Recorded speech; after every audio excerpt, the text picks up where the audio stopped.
how important is money in attracting women? A woman doesn't know what you have in your bank account. Mm. So is it really about money or is it about something else? Nah. I think money allows you to facilitate like fun experiences, but you can also use like social networking to get those same experiences. So I've done this with yacht parties, right? Dude, if I post I'm doing a yacht party, bro, fucking every girl is messaging me, they want to come, right? But on a service level, it's like, okay, this is like a money thing, right? This is why this guy's getting all these girls, but I don't want a yacht, right? I have friends who have boats, and the girls just want to have fun. They just want to have fun emotions, fun experiences, right? And so I don't think it's necessarily money, but I do think it's your ability to access certain assets that will allow the girls to have fun experiences. Yeah, This is it's where creating. Go ahead. Go ahead. this was gonna say this is where I like one of the big points I strongly differ with the red pill on. So I think that we're gonna say this is gonna be with the exception of gold diggers, because the gold diggers are gonna be an exception to everything I'm about to say. Yeah. And gold diggers, even in a city like Miami, are like 5% or less. You may look at Fresh and Fit, right, and you can be like, oh my god, like half these girls seem like gold diggers, right?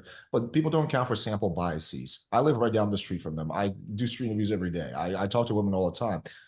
And if a girl's willing to go on a Fresh and Fit podcast, she's probably not going to be a doctor or something like that. There's a sample bias there, right? So if you actually go out and like hang out in Miami, you'll see it's 5% maybe or less of women are actually like hardened gold diggers, right? So with those women aside, I think that money is a threshold thing. So there is definitely a sizable advantage from being broke to being like middle class, where you have a place, where you have a car, where you can take care of yourself. I think from there, yes, money does help, but then you start getting extreme diminishing returns. Going from upper middle class, going from top 5% to being top 1% won't actually substantially affect your dating life in any way. Going from making 100,000 a year to making 500,000 a year, again, unless you're going for gold diggers, won't really substantially affect your dating life in any way. And I have clients who are really rich. I have clients who are multimillionaires, and they've been with like one or two girls, and they're not bad looking guys either. So I think that I feel like the money thing becomes overplayed. And I think also the problem is when you start, this is my biggest beef probably with the red pill.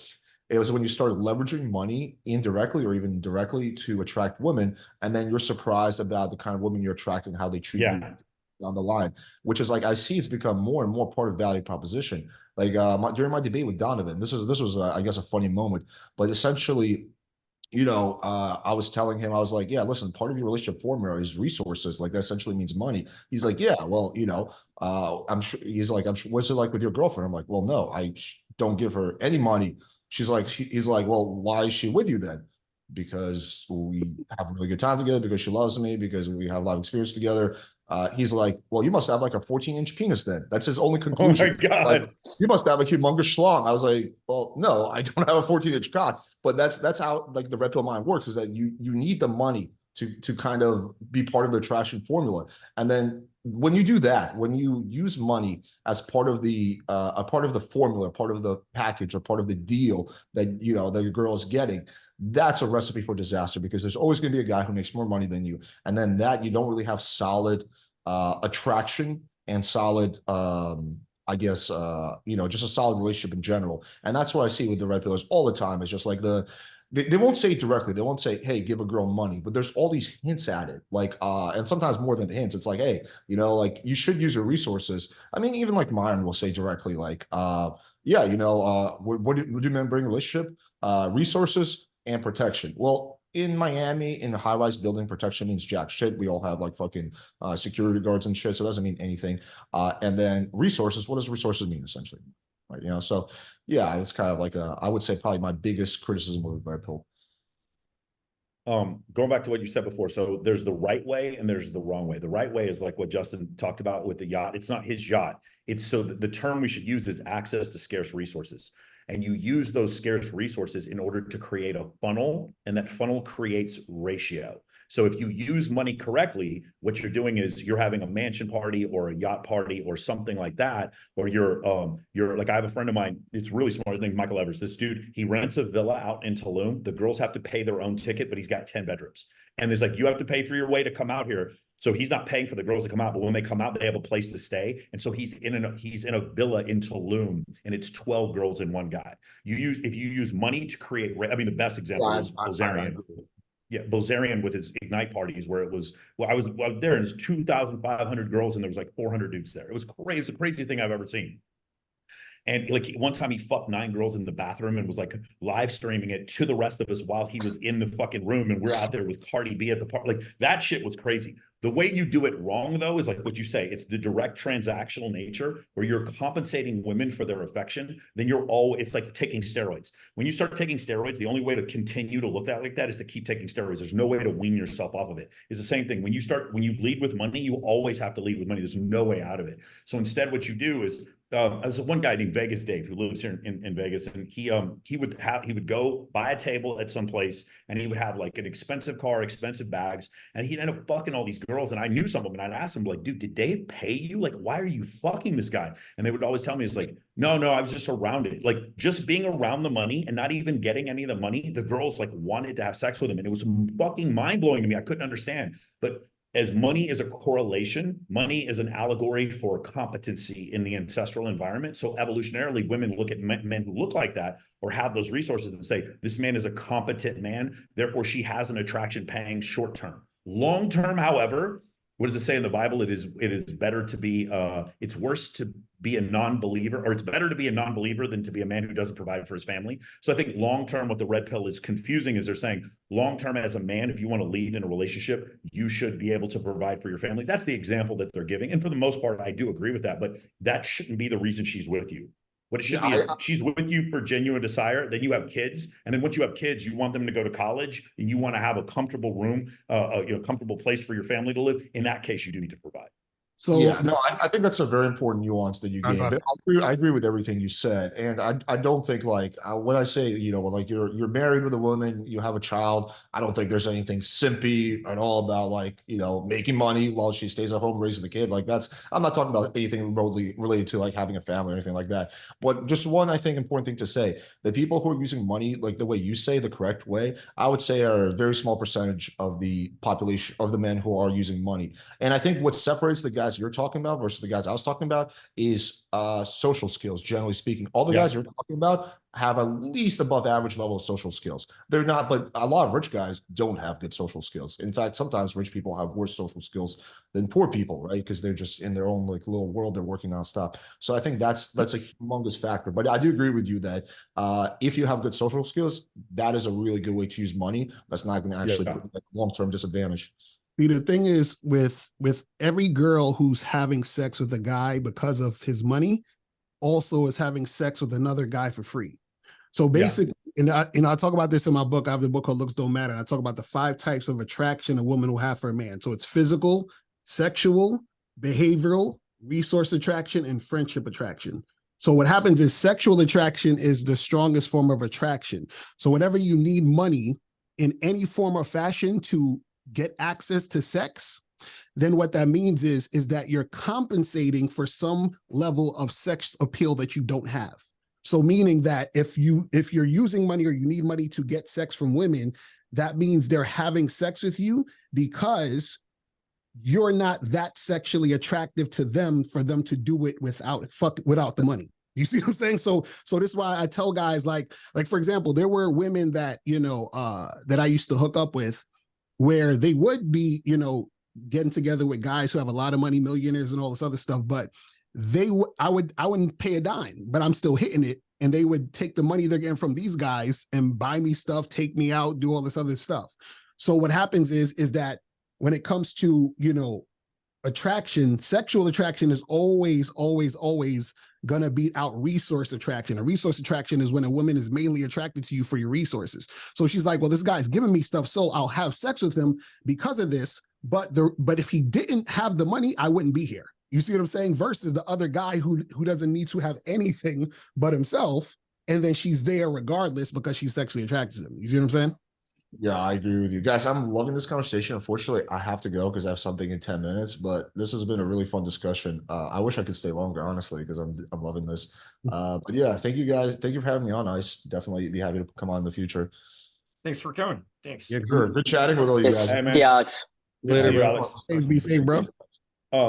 Something Locario said that is absolutely true is that they are always sleeping with some other guy for free. That is absolutely true, bro. Look, I live in Vegas, the probably most next to Miami, probably the most transactional city for it. And every one of these girls, when I talk to them, there's always the guy who's paying them, the sugar daddy, and then there's some bartender they're fucking for free. I actually have the saying, when women are surrounded by beta, they crave alpha. And so when you're paying for that, it like actually generates something in her body that needs alpha dick in her life because because the beta has been thrown at her through the way of money. So I agree with Lucario. They always have a dude that they're sleeping with for free.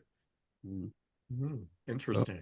I really like that you have a book about that called Why Yes, Looks Don't Matter. Yeah, so I have a book called Looks Don't Matter, 7 Ways to Attract Women Without Your Looks. So basically the book is just talking about how to be attractive outside of your looks. So a lot of guys rely I got to be the best looking, I got to looks max, all this other nonsense.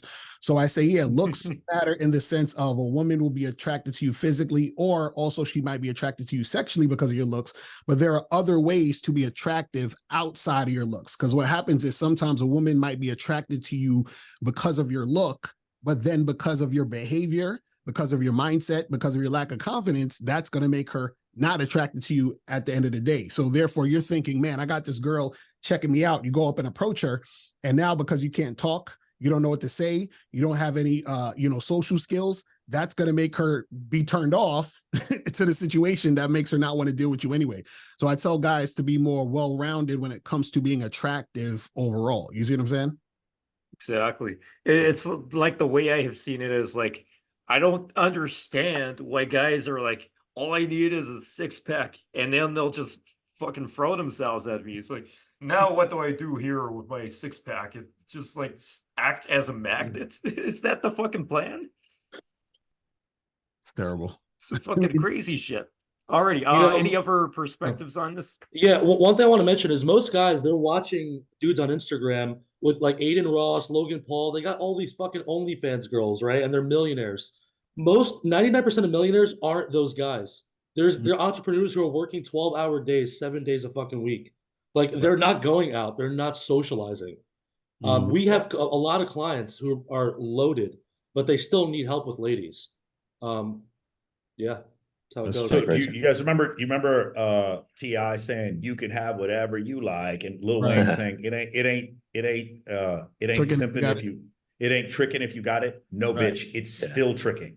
It's still tricking. Even if you got, but the problem is they live in this world. Like imagine being like Drake and having all these women like literally cheat on their boyfriends because because of your higher status, or these other guys, these other rappers who literally have women sleep with them because of the money that they make. It would start to pervert your beliefs to think that that was really the only way. And any guy who isn't as famous as Jason Derulo or whatever has no chance with women. And it's funny because I feel like some of those guys at the top, they're probably as black pill as anyone. They believe that all looks and money and status matters, and it because all the status and looks and money that they get, or all the attention they get from women, they start to probably believe that as much as anybody. But you're right, the majority of men don't live in that place. Most of us, you're good-looking guys, but none of us are really good-looking enough to where the majority of women are going to fight to come have sex with us because of our physical attractiveness, right? I live here in Vegas. There's some male strippers, for yourself, down under guys. No. Oh, okay, sorry, Lucario. That's right. You were a male model. I forgot about that. Yeah. But one of the things that'll happen is, I'm in pretty good shape for 46. I'll go to a fucking pool here, and I'll have the guys from Thunder from Down Under or Magic Mike will come by, and these are like 6'3" Australian guys with like sleeve tattoos and six-pack abs. I'll be having a conversation, and it's like very clear for them, they could just be themselves. And they would not, all the stuff, the advice that I'd give for other guys, I'd be like, you guys need to just shut the fuck up and stand there in the corner. You'll do just fine. But for the rest of us, most women find most men unattractive. 80% of men on dating apps are deemed to be below average attractiveness. And one of my favorite studies, it was I forgot, it wasn't Jen Gottlieb, but it was a woman named Gottlieb. but she wrote a book, and in the book she asked a group of men, she said, if you got 80% of what you wanted in your partner, would you be satisfied? And the men overwhelmingly said yes. 80%, that sounds incredible. They asked a group of women, they said, if you got 80% of what you wanted in your partner, would you be satisfied? And the women overwhelmingly said no, that would be settling. That's the difference between the two genders. It's like, if we get 80% of what we want, we're very happy. If women don't get 80% of what they want, they're not happy at all. Yeah, and I think what happens is with that is because women generally have the misleading idea that they can get a dude who's a top-notch, on-point guy because most guys want to have sex with them. So women, so for example, women can get, let's use extreme example like Drake or any of these celebrities. A woman can get Drake and Chris Brown to sleep with her. So she thinks, if I can get Chris Brown and Drake to sleep with me, I could get someone at Chris Brown or Drake's level or any of those type of to commit. So that's why they're like 80%. I'm not messing with 80%. I need 100%. So they think they can get, and the thing is, some women can if they know what they're doing, but most women they can't do it. And for guys, because most guys don't have the skill to attract multiple women or to attract women in general, they're like, yes, I'll take the 80% because it's scarce for me anyway. So it's like, I'm willing to take the 80% because that's good enough for me. So I think it's just depends on, like, men and women generally have different, realities, and that causes them, be like that in a long time. I don't know, bro. I feel like once I get post-nut clarity, I'm like, all right, I want 100%. I don't want 80%. I want 100%. That's funny. That's funny. I don't want to settle anymore. One way I like to say it, Locario, is because she fucked a 10, she thinks she can get commitment from a 9. And in reality, she can't even get commitment from a 5.